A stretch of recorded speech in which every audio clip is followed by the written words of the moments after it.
अस्सलाम वालेकुम वरहमतुल्लाहि वबरकातुहू। प्यारे दोस्तों, मैयत को दफनाने के बाद जब हम लोग मिट्टी देते हैं तो बहुत सारे लोग मिट्टी देकर हाथ वहीं झाड़ लेते हैं और बहुत सारे लोग जो है वहाँ पर नल वगैरह लगा होता है तो वहाँ पर धो लेते हैं और कुछ लोग अपने घर जाकर धोते हैं। जो घर जाकर अपने हाथ धोते हैं, क्या उनके घर में नहुसियत आती है? क्या उनके घर में बीमारी होती है? क्या उनके कारोबार में तंगदस्ती आती है? प्यारे दोस्तों, इस वीडियो को बहुत ही तवज्जो और इत्मीनान के साथ आखिर तक ज़रूर देखिएगा।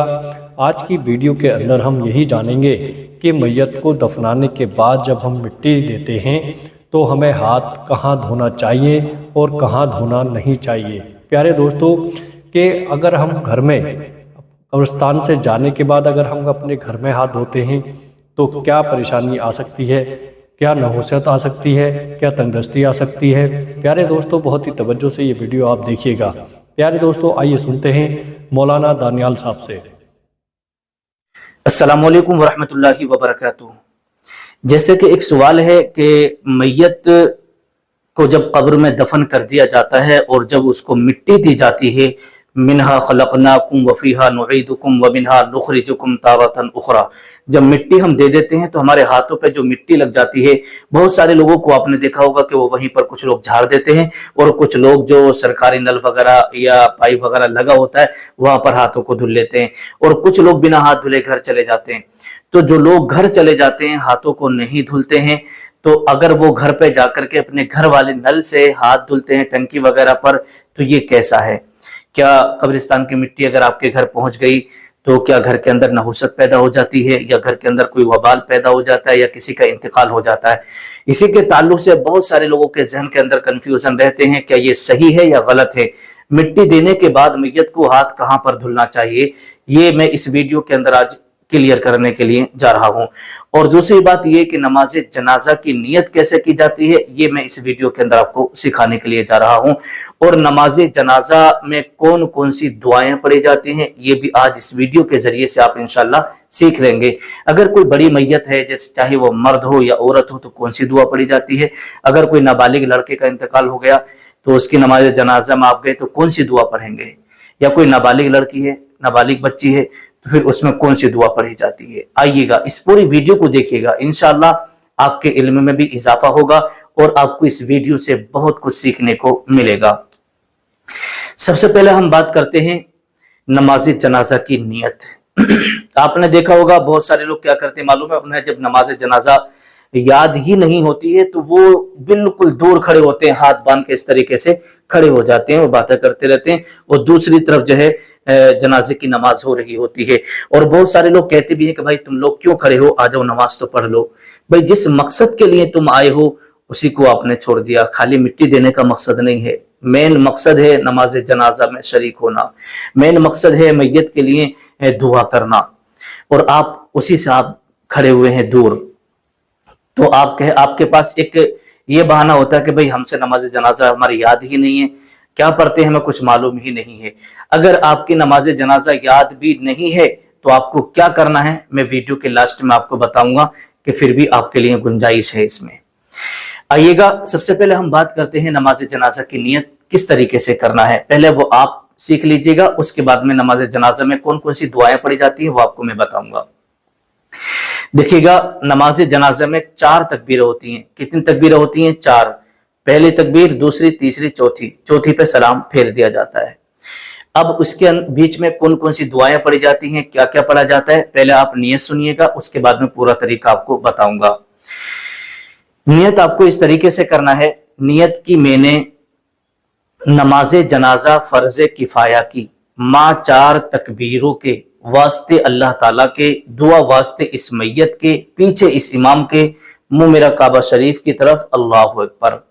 और कुछ जगहों पर इसको जो है इस तरीके से भी किया जाता है कि नियत की मैंने नमाज जनाजा फर्ज किफाया की, माँ 4 तकबीरों के वास्ते अल्लाह ताला के, और दुरूद शरीफ वास्ते रसूलुल्लाह के, और दुआ इस वास्ते मैयत के, पीछे इस इमाम के, मुंह मेरा काबा शरीफ की तरफ, अल्लाहु अकबर।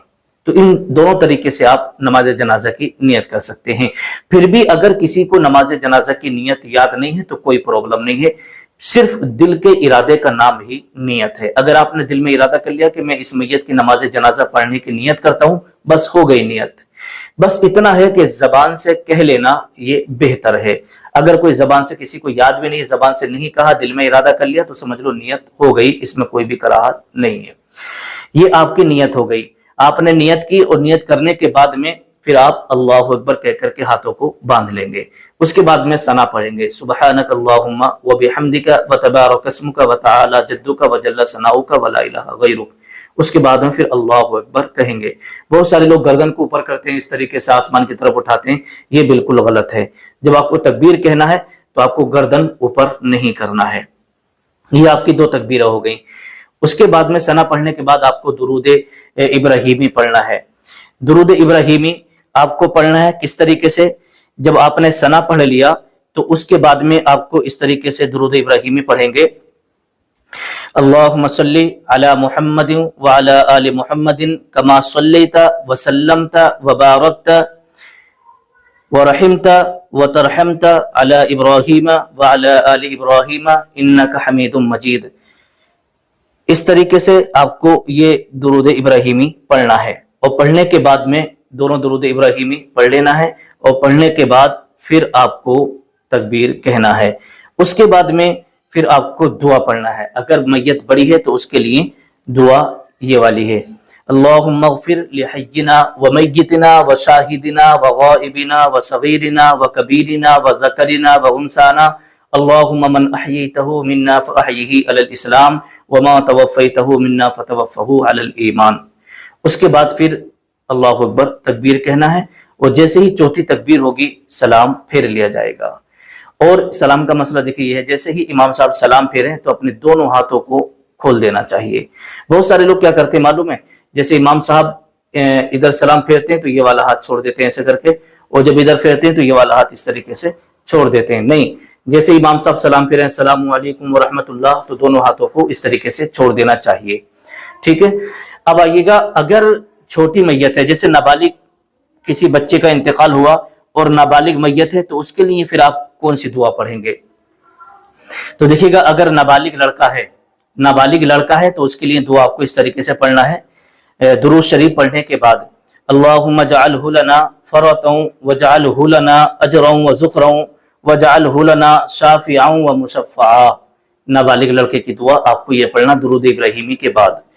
اس کے بعد اگر کوئی نابالغ لڑکی ہے، نابالغ بچی ہے، اس کی نماز جنازہ میں آپ شریک ہوئے ہیں، تو پھر اس طریقے سے آپ کو یہ والی دعا پڑھنا ہے، اللہم اجعلہ لنا فرطا وجعلہ لنا اجرا وذخرا وجعلہ لنا شافعا ومشفعا.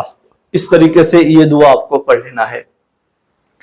تو یہ اس طریقے سے دعا پڑھنے کے بعد پھر آپ کو سلام پھیر لینا ہے. اب یہ آپ کی نماز جنازہ کس طریقے سے پڑھی جاتی ہے، یہ مکمل طریقہ ہو گیا. اب یہاں پر ایک مسئلہ میں آپ کو بتا دوں. دیکھیے گا بھائی، اگر آپ کی نماز جنازہ یاد نہیں ہے نا، تو پھر بھی آپ نماز میں شریک ہو جائیں، کیونکہ نماز جنازہ ایک یہ دعا ہے. اس میں آپ پھر بھی شریک ہو جائیے گا. جب آپ نماز جنازہ میں شریک ہو جائیں تو درود ابراہیمی، سبحانک اللہم، ٹھیک ہے، جو بھی آپ کو یاد ہے وہ پڑھیے گا. اس سے آپ کو نماز جنازہ کا ثواب ملے گا. لیکن دور کھڑے رہنے سے بہتر یہ ہے کہ آپ اس نماز جنازہ میں شریک ہو جائیں. یہ مسئلہ ہو گیا. اب آئیے گا، جیسے کہ میں نے آپ کو بتایا تھا کہ اگر آپ نے میت کو مٹی دے دی تو مٹی دینے کے بعد اپنے ہاتھوں کو کہاں پر دھلنا چاہیے.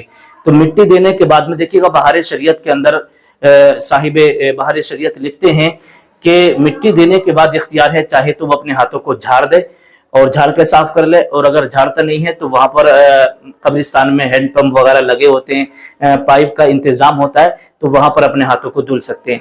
اگر قبرستان میں انتظام نہیں ہے تو اپنے گھر پہ اگر جائے وہاں پر بھی اس کو دھل سکتے ہیں. لیکن بہت سارے لوگوں کے ذہن کے اندر یہ بات ہوتی ہے کہ بھائی گھر میں دھلیں گے تو گھر کے اندر نحوست پیدا ہو جاتی ہے، کہیں ایسا نہ ہو کہ کسی کا انتقال ہو جائے، کہیں ایسا نہ ہو کوئی پریشانی آ جائے.